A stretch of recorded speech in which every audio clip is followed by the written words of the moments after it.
Hello there guys, and welcome to another one of my reviews. Today we are in the south of France and we came here to test out the brand new Dacia Jogger. Now this car has been unveiled late last year and now we're doing the first press drives with it. It is a new proposition from Dacia that aims at families with more than one children, at active families, because it can seat up to 7 people, and according to Dacia it was created to fill a gap in the C segment for those who aren't even sure what to buy, if they should buy an SUV, if they should buy an MPV or anything in between, where this car is aiming to fulfill those two spaces.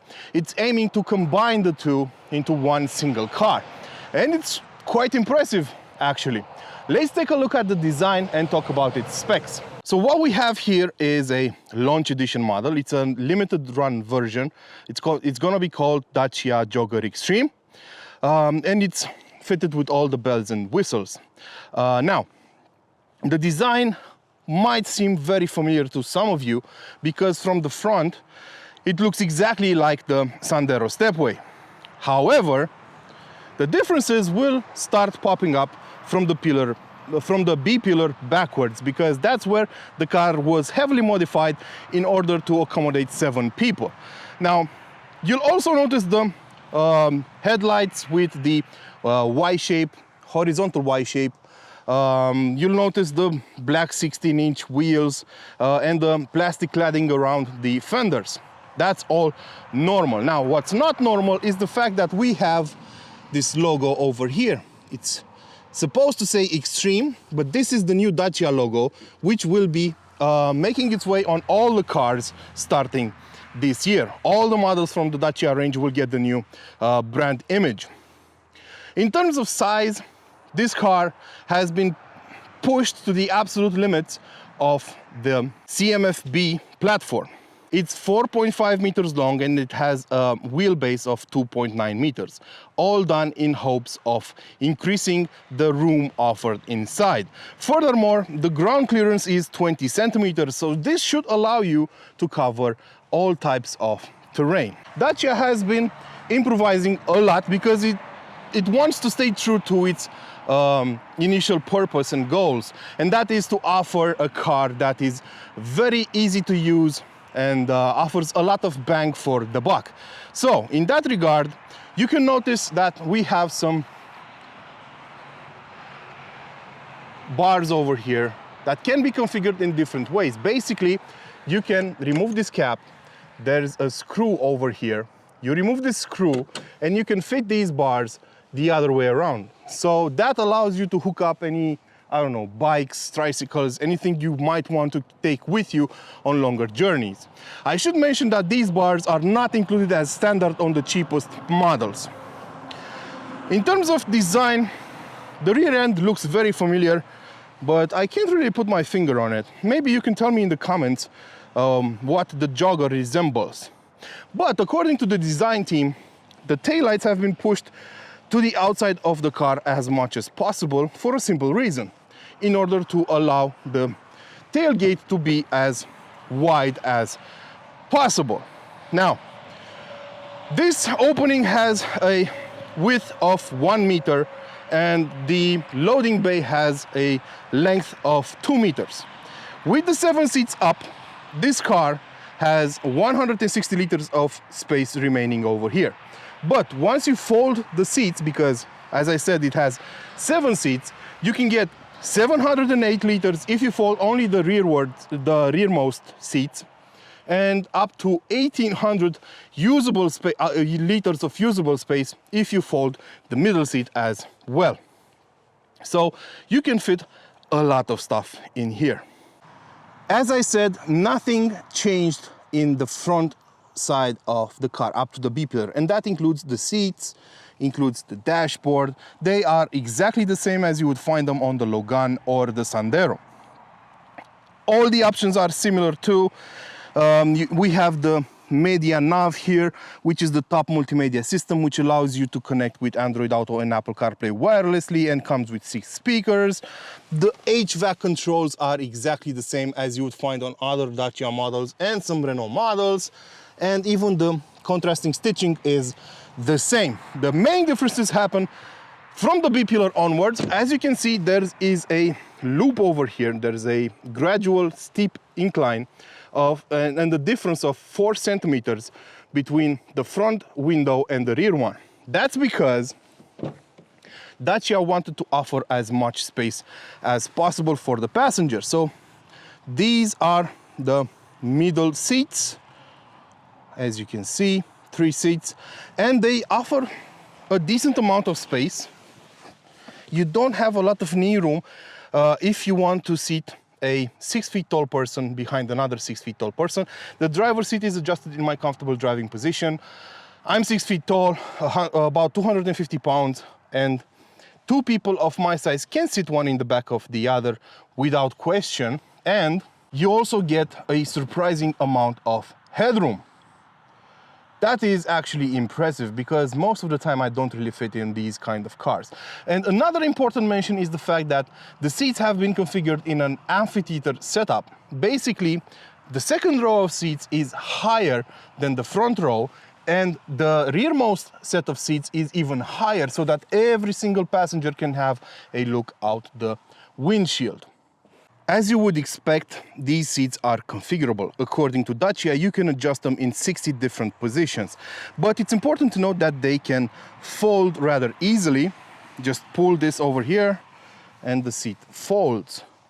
Now you can also raise it like this in order to get enough room to sit in the rearmost seats.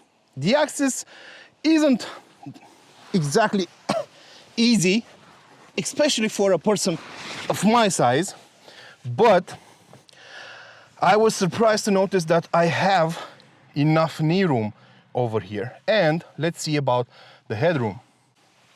Yes, surprisingly, I have enough headroom in the back as well. I honestly can't believe it because I've been in bigger cars that offered less space over here in the back.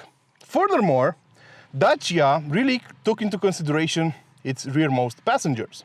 What I mean is that we have armrests over here, we have a cup holder, we have lights, we have a 12-volt socket, and we even have adjustable windows.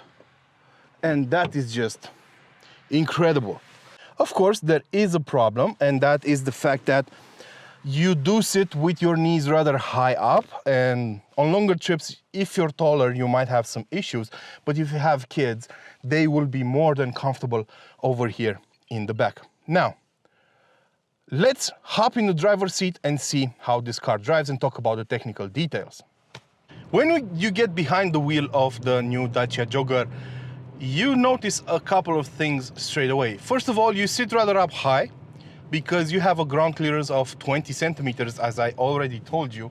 And that makes you sit rather high, but the visibility is good all around, including in the back, because you have a straight rear window over there. And you also notice the engine. Let's talk about the engines for a bit.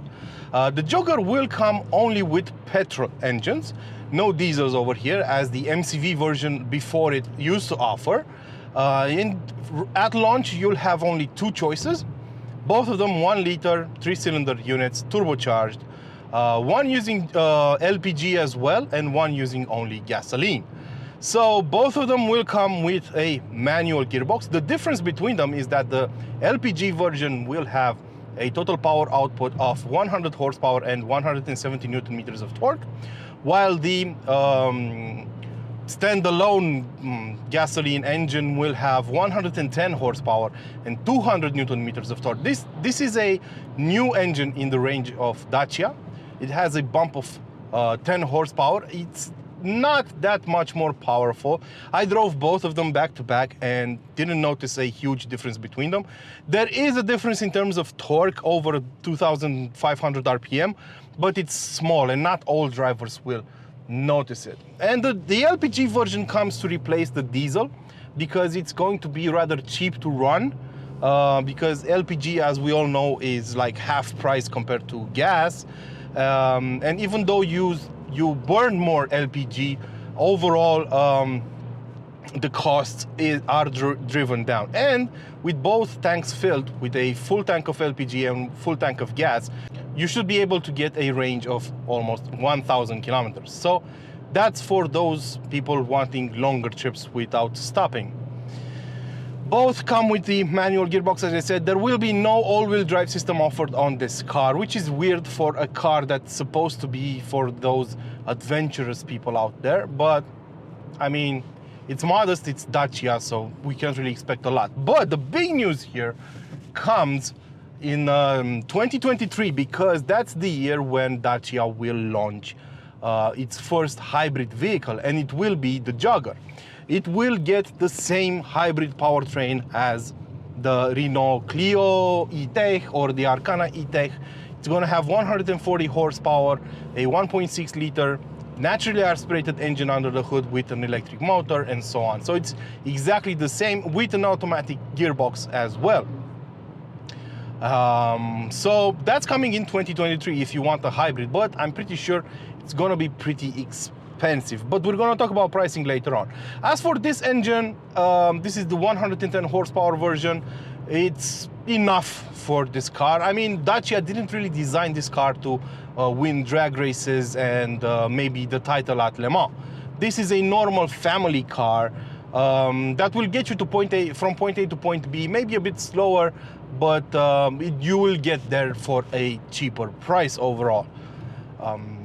So right now, it's important to note that I am alone in the car, and with just me in it, it feels quite lively. But it will be interesting to see how it will behave once you have 6 more people with you. That's going to be interesting because you only have 110 horsepower. Now, Dacia says that using the CMF-B platform allowed them to keep the weight down, and this car only tips the scale at 1.2 tons. So you do get close to 100 horsepower per ton. But once you get a lot of people in here, things will change. For now, I couldn't get 6 more journalists to come with me and drive this car and see how it behaves with so many people in it. But I'm sure it will manage, but it won't be incredibly fast. We'll see. I'll take the car for another spin once it is properly launched, and maybe load it up with some people and see how far we can travel. The suspension is rather nice too. Soaks up the bumps really well, and that makes sense because the damper travel is rather long, so they can soak up the bumps really well. The suspension is also quiet. I didn't get any weird noise inside the cabin, but the roads are rather good over here in the south of France, so not a lot of potholes or anything like that. And yeah, overall it feels like a comfortable car, and it's really easy to drive. The steering is light, but not too light, and it adjusts with your speed, which is rather nice. It's not too sensitive at higher speeds, so that it would off-balance the car. Also, the brake pedal is rather nice too, well weighted, and you do know exactly what the wheels are and the brakes are doing. It's not too sensitive as I saw on other Renault models or Dacia models, so it behaves brilliantly in my book. Overall, it's a good driving car. Don't expect it to be a BMW or an E-Class, but it is a really well-handling car. As far as the fuel consumption goes, right now the onboard computer says 6.8 liters per 100 kilometers covered, and I also drove it on the highway for quite a bit, so I think it's rather nice. It doesn't seem to be thirsty at all. Now, in terms of pricing, it's kind of hard to tell how much this car will cost, because that will vary depending on the market and where you are at right now. On its local market, where the car will be manufactured in Romania, it's gonna start at 14,000 euros. And that, for the kind of practicality and space you get, and the fact that it's a new car, is a very good deal. I am struggling to find another car in this segment, in the C segment, with all these features for that kind of money. And that is Dacia's way of doing business. Of course, you don't have great plastics inside, and the fit and finish could have been better, but then at the end of the day, you see where those cost-cutting measures have gone, because this is a very cheap car. And in my book, I think it's really worth the money. That said, this has been my review of the Dacia Jogger. This is the first contact with the car. We will take it for another spin in a couple of months to test it in detail, but for now, this is my opinion of it. If you guys enjoyed my review, don't forget to, of course, like, share, and subscribe. And don't forget to feed your passions. Until next time, ciao.